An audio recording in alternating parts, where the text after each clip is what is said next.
마지막으로 기본금융 얘기입니다.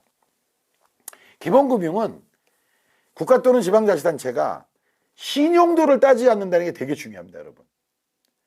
초저신용자가 가능하다는 거고요. 최대 1,000만 원까지 최장 20년 동안 은행 이자보다 약간 비싼 이율로 대출하는 제도를 기본금융이라고 합니다. 예. 또 하나가 맨 아래 빨간 글씨로 돼 있죠. 명백한 부실채권은 소각 등으로 재활지원. 이게 무슨 말이냐? 하나하나 설명을 드리죠. 기본금융이란 말은 마이크로 크레딧 사업을 국가 단위로 해보자는 거예요. 이게 마이크로 크레딧이 뭐냐? 소액 대출 사업입니다. 소액 대출을 왜 해? 여러분, 여기 계신 분들은 그런 분이, 여러 개 계신 분들이 한번 생각해 보세요. 여러분 은행 가서 카드 대출 말고, 카드 뭐죠? 그걸 카드 대출이라 하나? 신용 대출, 신용 있죠? 그거 말고, 카드를 쓰지 말고 은행 가서 창구에 앉아서 저 신용 대출 좀 해주세요. 얼마 받으실 수 있겠어요? 여러분들 얼마 받을 수 있겠어요? 100, 200, 300, 500? 얼마 받을 수 있겠어요? 모르겠어요? 1,000만 원 받기가 쉽지 않아요. 예, 그런데 공무원, 대기업, 이런 사람들은 받습니다. 근데 우리나라의 공무원과 대기업이 우리나라 몇 프로나 될 것 같아요? 10%, 20%? 제가 볼 때 비율로 따지면 20% 정도는 1,000만 원 이상 받을 겁니다. 근데 제가 볼 때 80%는 신용으로 1,000만 원을 못 받습니다. 그럼 여태까지 뭘로 빌렸어요? 담보로 빌린 겁니다. 대한민국은 금융이 매우 왜곡된 나라입니다. 어떻게 왜곡됐냐? 담보물이 없으면 안 빌려줘요. 담보 은행 장사라는 거예요. 그러니까 은행은 우리나라가 저렇게 가계대출이 많은데 왜 은행들이 파산을 안 하냐? 그 빚보다 더 많은 담보가 있거든요. 그래서 안 망하는 거예요.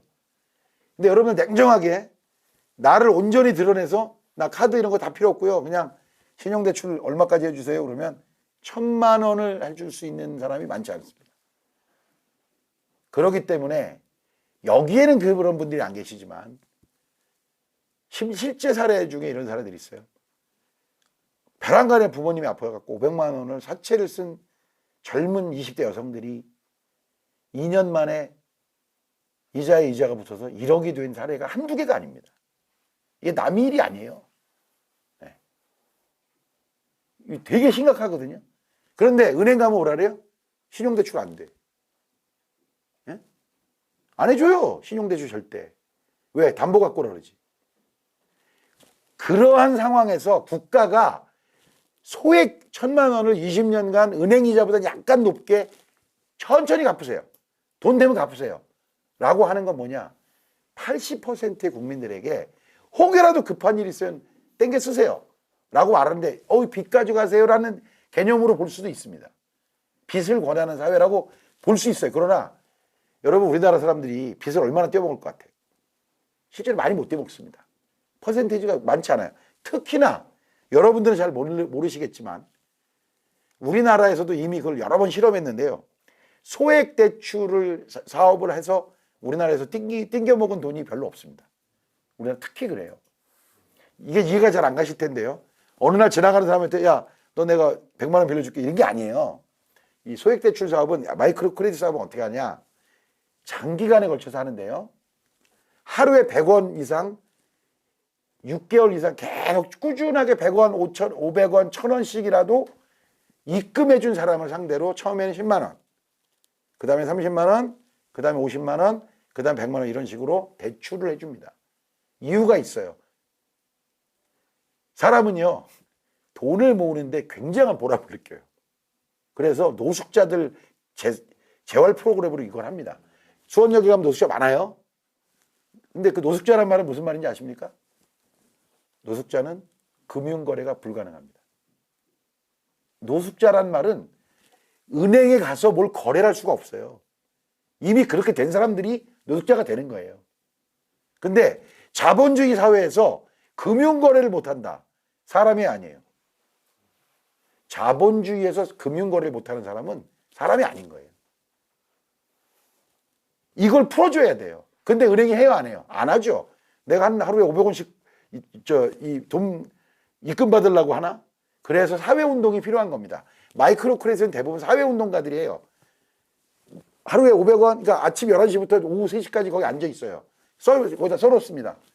하루에 500원, 100원 이상만 꾸준하게 우리에게 맡기시면 3개월 지나면 10만 원, 6개월 지나면 30만 원, 1년 지나면 50만 원을 신용으로 대출해 드립니다. 이렇게 써놔요. 처음에 아무도 안 오죠? 서서히 한 명, 두 명 옵니다. 수원역에, 여러분들 수원역 가시면 노숙자 많죠? 이 사람들이 왜 술을 먹는 줄 아세요? 돈이 생기면 왕초한테 뺏겨요. 왜? 이거 맡길 수가 없잖아요. 금융기관에.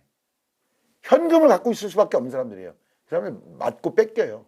그러니까 뭐예요? 가장 쉬운 게 술 사먹는 거예요. 국어를 하면 그 돈을 그날 다 써야 됩니다. 왜? 거기 들어가면 왕초한테 뺏기는 거예요. 매 맞고. 그런데 만약에 오후 3시에 내가 1,000원 맡겼어 오늘.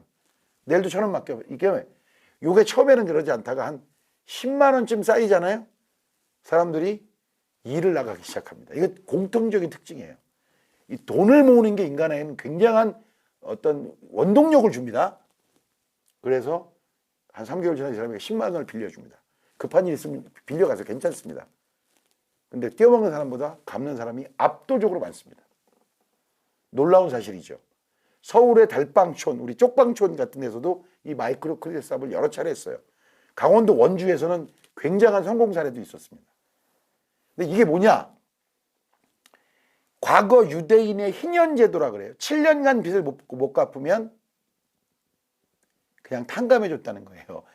저도 이걸 주빌리라고 하는데, 탕감하는 제도를. 하여튼 전통 문화에서, 유대인의 전통 문화에서 왔다 그래요. 그리고 아랍의 금융권은요, 여러분 놀라지 마십시오. 내가 은행에서 1,000만 원을 빌려서 사업을 했어요. 근데 망했어, 내가. 1,000만 원을 못 갚아요. 은행의 50%를 책임집니다. 놀랍죠? 은행이 뭐라 그러냐? 당신의 사업을 우리가 투자하면서, 그러니까 대출해주면서 당신 사업이 망할 거라는 예상을 못한 책임도 우리에게 있다. 그래서 50%를 은행이 책임집니다. 우리는 한 번도 이런 거 못 봤죠? 아랍 금융권이 그렇습니다. 서구의 금융권은 우리나라 같은 건 똑같은 거고요. 아랍 금융권이 그런 이 정신 문화가 있어요. 왜? 돈은 그만큼 우리 인간 사회에 정말 필수적인 거거든요. 근데 없는 사람들이, 벼랑간의 건강이 안 좋아져서 나락으로 떨어진 사람들이 사채를 쓰다가 진짜 삶의 구렁텅이 빠지는 경우가 너무 많아요. 이런 것들을 막아주자 하는 차원에서 이 제도를 고안한 겁니다. 1976년에 방글라데시의 그라민 은행이라는 데서 출발했어요. 이게 그라민이 마을이라는 뜻입니다. 그대로 읽으면 뭐예요? 마을은행. 우리나라에 뭐가 있어요? 우리나라에 새마을금고가 있죠. 원래 그라민 은행은 마이크로 크레딧으로 시작한 그라민인데, 우리나라 이거랑 똑같이 시작한 개념이 신협입니다. 캐토릭 신자들을 중심으로 만들어진 게 신협이 됐어요. 마을금고도 원래 마이크로 크레딧을 하려고 했던 거예요. 그런데 지금 다 어떻게 됐어요? 우리나라는 다 그냥 은행이 된 거예요. 이자 따먹는 은행이 돼버린 겁니다. 바뀐 거예요. 그라민 은행에서 출발해서 나중에 2005년도쯤으로 제가 기억하는데, 이 그라민 은행이 세계 노벨 평화상을 받죠. 이게. 그러면서 전 세계로 좀 퍼져나갑니다. 그래서 이 이재명 후보는 성남시장 시절에 주빌리뱅크라는, 우리나라에서 주빌리뱅크를 탕감뱅크라고 그냥 이해하자고요. 부실채권 소각을 해본 경험이 있습니다.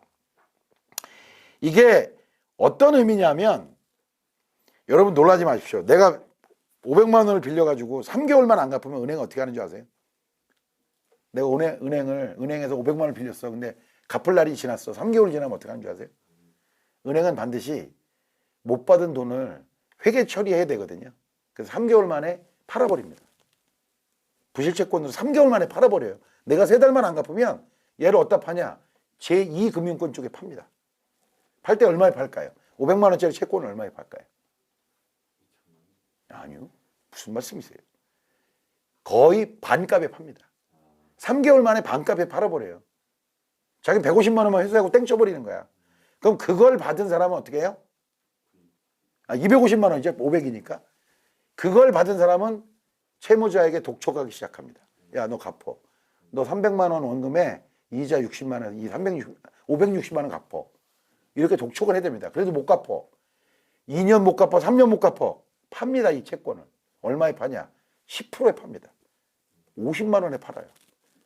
그러다 마지막으로 그게 또 안 돼서 팔리는 게 우리가 알고 있는 악덕 채권 추심자들이에요. 걔네들 팔 때는 3% 정도에 팔립니다. 500만 원짜리 채권이 얼마에 팔린다고요? 13%. 얼마? 3%면 얼마예요? 15,000원, 이제, 500만, 3%면 535. 15,000원에 팔린다는 얘기예요. 근데 그 15,000원에 산 놈들은 어떻게 해요? 500만 원 원금에 너 이자 몇 년간 안 갚았지? 900만 원 내놔. 그래서 가장 살기 어려운 서민들의 목을 쥐옵니다. 바로 이 탕감이 뭐냐? 20만 원 정도 거래할 때 500만 원짜리 사버리는 거예요. 그냥 야, 그 채권 우리 줘. 내가 살게. 20만 원에. 그러면 500만 원짜리 채권을 20만 원에 산 것도 너무 비싼 거고요. 제 경험으로 보면 500만 원짜리 채권이 3, 4만 원에 그냥 거래됩니다. 그럼 3만 원짜리 사요. 그리고 찢어버려. 이걸 소각해버려. 태워버려. 그러면 그 사람은 500만 원짜리 빚이 아니죠. 이미 이자가 눈덩이처럼 불어있으니까 한 1,000만 원의 빚에서 벗어나는 겁니다. 그래서 우리나라에서도 이 채권 소각, 신용채권, 이 불량채권 매수 및 채권 소각 사업을 여러 차례 했습니다. 여러분들 이 사진을 보시면 주빌리 뱅크라고 이 화면에 있으실 텐데요. 돌아가셨지만 서울시하고 주빌리 뱅크가 업무 협약을 맺으면서 찍은 사진이에요, 이게. 그러니까 주빌리 뱅크 은행장으로서 이재명, 서울시장 박원순 이 두 사람이 만나서 불량 채권 소각하는 사업을 하자 해갖고 한 겁니다, 이게. 여러분 만약에 내가 1억쯤을 모금해요, 1억쯤을. 그래서 그 불량 채권을 사. 그럼 얼마치를 태워버릴 수 있을까요? 금액상. 1억쯤 하면요, 한 150억 정도는 채권자들을 해방시킬 수 있어요. 실제로 2018년도에 우리나라 정부도 이걸 했습니다. 그래서 총 14조 정도를 태웠어요. 원래 문재인 대통령 공약이었어요, 이거. 그래서 14조 원 정도의 불량 채권을 소각해버렸습니다. 제도의 핵심은 뭐냐? 3개월 지나서 팔지 말고, 은행은 이 회계 때문에 그런데 한 6개월에서 1년 정도 있다가 그래도 못 갚으면 팔지 말고 소각하라는 거예요. 근데 이렇게 되면 무슨 문제가 나오냐? 에이, 그럼 누구는 돈 다 갚냐, 씨. 나도 안 갚지. 이렇게 말하잖아요. 그죠? 야, 어떤 놈은 다 갚고 어떤 놈은 안 갚느냐. 이렇게 말하는데 여러분 잘 생각해 보세요. 뭐 1년 정도는 좀 그렇다 치더라도 여러분 3년만 빚독촉 한번 당해보세요. 그자들에게 빚독촉을 3년 당한다는 건요, 그건 지옥에 있는 사람하고 똑같습니다. 여러분들 흔히 그냥 생각하고, 아니, 나 뭐 없다고 배째 그러면 되지? 택도 없는 얘기 하시면 안 돼요. 그들이 얼마나 악랄하고 지독한지를 겪어본 사람들은 돈 500만 원이 얼마나 절실한지를 알아야 합니다. 이 기본금융은 사실은 어떻게 보면, 크게 보면 국민 80%를 위한 제도이기도 하지만 좀 더 들어가 보면 단 한 번도 신용대출을 제대로 해보지 않은 대한민국 금융권의 문제를 국가가 떠안은 거예요. 그리고 우리나라의 재정 규모가 그 정도는 감당할 수 있습니다. 왜? 지금까지 통계상으로 1,000만 원 정도까지 마이크로 크레딧 사업에서 97%가 갚아요. 97%가 갚아. 근데 은행은 얼마 갚을까요? 90% 정도도 갚아요. 10% 정도는 어차피요, 은행에서 이자 계산할 때 10%를 안 갚는다는 걸 계산해서 다 해요. 은행들이 이자율을 계산할 때 그걸 안 할 것 같아요? 내가 전체적으로 10조를 빌려주면 한 1조는, 그치, 1조는 안 들어오는구나 라고 생각해서 이자까지 계산하는 거예요. 그렇기 때문에 이런 식으로 정말 삶의 나락으로 떨어진 이 국민들을 구제해 주는 게 바로 기본금융이다. 이렇게 이해해 주시면 돼요. 여기 나오네요. 여신금융회사가 부실채권 2조 4,571억 72만 명을 이 부채에서 해결해 준 이 사진이 나오고 있습니다. 이 성남시 때 이재명 시장이 모금운동으로 서민 빚 탕감 프로젝트를 시작했어요. 성남시장 때 이거 해갖고 여러 수많은 사람들을 구제해 줬습니다. 그리고 경기도에서도 경기도 그 신용보증기금, 경기도 신용보증기금에서 부실채권 소각, 조기 소각이라 해서 그냥 빨리빨리 태워버린 거예요. 왜? 여러분 3년간 빚 안 갚으면요 이미 그 정말 없어서 못 갚는 거예요. 그럼 못 갚은 놈은 죽여야 되냐? 그렇게 생각하면요 그 진짜 사회가 안 돌아가요. 제가 약간 세게 해석해서 말씀드리면 고려 광종 때 노비 안건법이라는 게 있었습니다. 아마 국사 공부 열심히 하신 분 다 기억할 거예요. 노비 안건법. 그게 뭐예요? 역사적으로 보면요 노비는 왕에게 아무런 도움이 안 돼요. 노비는 세금을 안 내고 군역을 안 해요. 근데 누구에겐 유리해요? 노비가 신하들에겐 유리합니다. 왜? 자기의 생산 기반이니까. 근데 광종 때 노비 안건법이 뭐냐? 원래 노비가 아니었던 사람들을 평민으로 돌리는 겁니다. 평민으로 돌리면 뭐가 돼요? 세금을 내고 국방의 의무를 하죠. 왕 입장에서는 그게 좋습니다. 자, 여러분, 현대 자본주의를 살아가면서 신용불량자라는 건 금융거래가 안 된다는 얘기죠. 어떻게 보면 노비안건법입니다, 이게.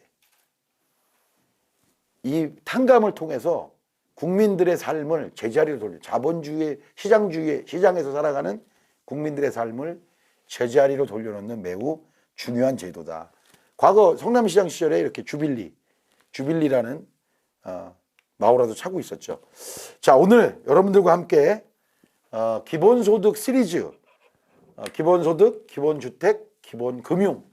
사실 개괄적인 것만 알아봤는데 이렇게 어렵습니다. 좀 길어졌는데요. 오늘 이 영상을 촬영하는 첫 번째 이유는 지금까지 이 대선 경선 과정을 통해서 후보에 대한 이름에 또는 후보에 대한 호불호는 있는데 도대체 이 주장이 어떤 거였는지에 대해서는 너무 모르는 면이 있었다. 그래서 제가 이 내용을 오늘 진행했고요. 오늘은 생방송으로 내보내지만 오늘 촬영한 것을 좀 쪼개서 이렇게 시리즈로 뭐 10분 분량 또는 20분 분량으로 이렇게 좀 맞게 쪼개서 프레지던트에도 올리고 앞으로 기본소득, 기본 시리즈를 대국민적으로 홍보하는 데 쓰도록 하겠습니다. 여러분들도 혹시 올라오면 많이 링크를 통하셔서 많이 홍보해 주시면 고맙겠습니다. 오늘 강의를 마치겠습니다. 고맙습니다.